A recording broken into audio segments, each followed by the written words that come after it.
नमस्कार, मैं हूं मनमोहित और आप देख रहे हैं प्रेस वार्ता एक नज़र खास रिपोर्ट। ऐलनाबाद उपचुनाव है, 30 तारीख को मतदान होगा और चुनाव को आज और कल का दिन ही बचा है। इसी बीच अलग अलग राजनीतिक दलों के लोगों के बीच जा रहे हैं। किस तरह का माहौल है, किस तरह का प्रचार चल रहा है और ऐलनाबाद की जनता का मूड इस बार क्या है, इसके लिए विशेष चर्चा करेंगे। डॉक्टर अशोक तंवर हमारे साथ, हमसे विशेष चर्चा करते हैं। तंवर साहब, आप 2 दिन घूमे हैं ऐलनाबाद में, दौरे अब भी कर रहे हैं, क्या लग रहा है जनता का मूड किस तरफ कह रहे हैं? मैं 2 दिन नहीं, मैं तो 4-5 दिन से तो अभी लगातार घूम रहा हूँ। और इसके अलावा पहले भी यही हल्का 13-14 साल तो यहीं बिता दी हमने। 8वां चुनाव मैं देख रहा हूँ, 3 लोकसभा देखे, 2 बाई इलेक्शन देखे, 3 विधानसभा के आम चुनाव देखे और लगातार मुलाकात भी कर रहे हैं। मूड तो साफ दिख रहा है कि किसान के विरोध में जो है, उसके विरोध में पूरा ऐलनाबाद खड़ा है। और लोगों के मन में एक टीस भी है कि भाई सरकार भारतीय जनता पार्टी की बड़ी उम्मीदों से हम लेके आए थे, लेकिन इस सरकार ने तो भ्रष्टाचार की सारी सीमाएं वो लांघ दी है। बेरोजगारी अपने चरम पर है। कोरोना का मिसमैनेजमेंट जिस तरीके से हुआ, आर्थिक तौर पर हर वर्ग की कमर तोड़ने का काम इस सरकार ने किया है। तो ऐसे में ऐलनाबाद एक अपने आप में नया, मैं समझता हूँ कि दिशा देने का काम करेगा इस हरियाणा को भी और किसान और जो हमारे देश की राजनीति है उसको भी। तंवर साहब, जब से ऐलनाबाद का उपचुनाव शुरू हुआ है, गोविंद कांडा प्रचार में भी आए हैं, पवन बेनीवाल भी हैं, अभय सिंह चौटाला भी है, तब से एक चर्चा बड़ी फेमस है ऐलनाबाद के अंदर कि पैसे का चुनाव है, पैसा चलेगा ऐलनाबाद में। ये आखिरकार पैसा किस तरह चलेगा और क्या इसका एजेंडा आप मानते हो, इसका प्रभाव? पैसा तो आजकल हम देख ही रहे हैं, सरकारें, पार्टियां, ये सब पूंजीवाद की गुलाम हैं, पूंजीपतियों की गुलाम है। बड़े बड़े महापूंजीपति जिनको क्रोनी कैपिटलिस्ट बोलते हैं, अडानी, अंबानी, टाटा, बिरला, ये बड़े बड़े लोग और भी बहुत नए नए इस भाजपा सरकार ने तैयार कर दिए हैं। तो उनके इशारे पर पार्टियां वो सत्ता पे काबिज होती हैं, उसी के हिसाब से उनके नीति और कार्यक्रम बनते हैं।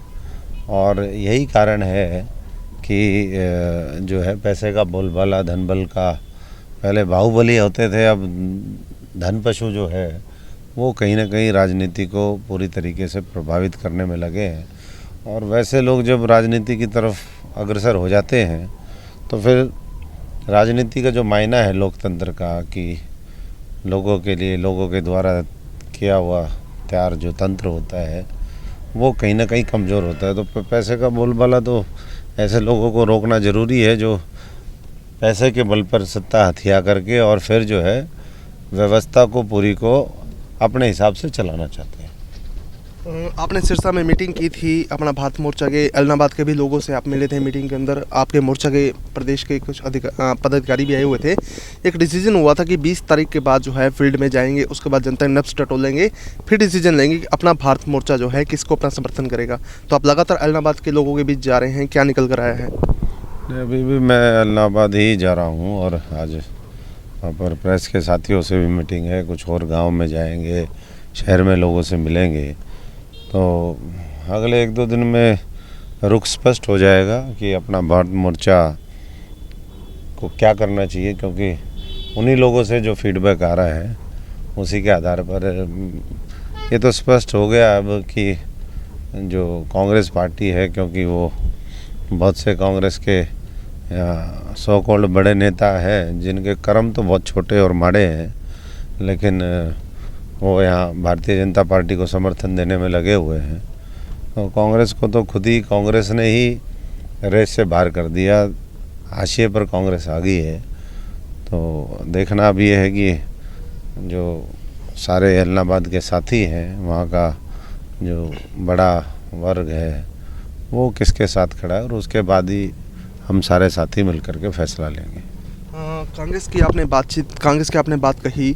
पूर्व मुख्यमंत्री भूपेंद्र सिंह हुड्डा ने कुछ दिन पहले ऐलनाबाद में एक रैली की थी, जनसभा भी की थी, उसमें वो गोपाल कांडा को अपना मित्र बता रहे थे। तो क्या माना जाए कि क्या हुड्डा और शैलजा गुट अलग अलग होकर इस चुनाव लड़ रहे हैं? जवाब तो आपने खुद ही दे दिया। कांग्रेस में रह के बाकी उनके शत्रु और कांग्रेस के बाहर वाले सारे उनके मित्र। तो मित्रों की मदद और बाकी को निपटाने का काम, तो यही राजनीति लोग इसी तरह की करने लगे हैं। और इसीलिए ऐसे नेताओं से जनता का जो विश्वास है, पार्टियों से विश्वास है, वो हटता जा रहा है और यही कांग्रेस के पतन का कारण बना है। ऐलनाबाद भी आप प्रेस कॉन्फ्रेंस कर रहे हैं, क्या कुछ ऐलान आज किया जा सकता है या ओनली चुनावी समीकरणों पे बात होगी?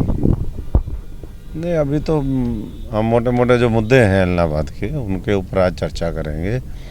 और जो मैंने देखा है और जो मैंने सुना है वो विस्तार से वहाँ के साथियों को भी हम बताएंगे, वहाँ के पत्रकारों के माध्यम से। बाकी तो अभी समय शेष है हमारे पास, उसमें जितना ज़्यादा फीडबैक आए उतना डिसीजन बेहतर लेने में, मैच्योर डिसीजन लेने में हम सबको सुविधा होगी। देखो, अभी तक तो जो घूम करके हमने देखा है उसमें तो जनता इन चीज़ों को, सारी बातों को समझ रही है कि भाई लोग जो है सत्ता हथियाने के लिए किस तरीके से क्या क्या सारे हथकंडे अपनाते हैं। लेकिन अंत में मुझे लगता है कि ऐलनाबाद की जो जनता है विधानसभा की और इस हरियाणा का भी मोटा मोटा कहीं ना कहीं वही लबोलबाब है जो निकल कर के आएगा कि हमें किसान, मजदूर, गरीब का अपने देश को बचाने की जो लड़ाई है उसमें साथ देना चाहिए। और अहंकारी भारतीय जनता पार्टी को, उसको जो है सबक सिखाने की शुरुआत ऐलनाबाद से होनी चाहिए।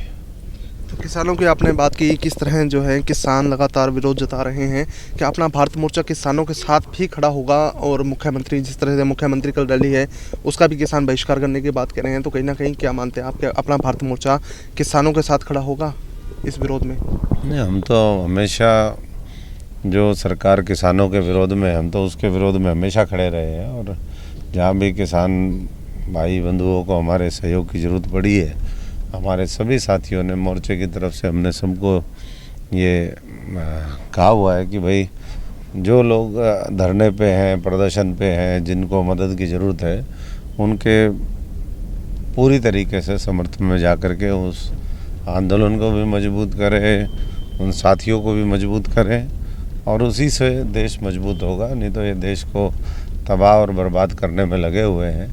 बाकी आप देख ही रहे हो कि विरोध तो सरकारी जो लोग हैं उनका पूरी तरीके से हर जगह विरोध है।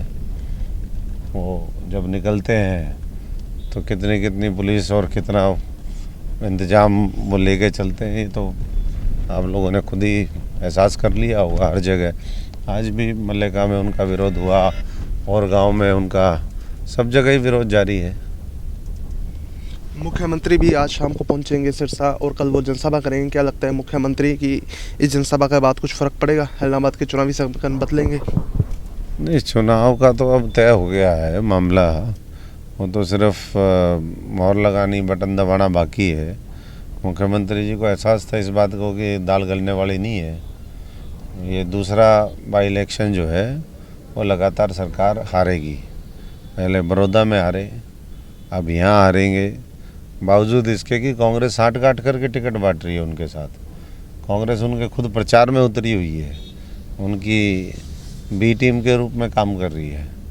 लेकिन उसके बावजूद भी मुख्यमंत्री महज जो है एक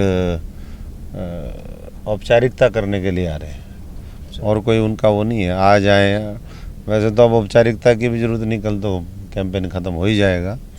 लेकिन कई बार होता है, दिखाने के लिए आना पड़ता है। तो ये थे डॉक्टर अशोक तंवर जिनसे हमने खास बातचीत की है। तो आप इस वीडियो को अधिक से अधिक शेयर जरूर कर दीजिए ताकि तंवर साहब की बात अधिक से अधिक लोगों तक पहुंच जाए। बहुत बहुत धन्यवाद।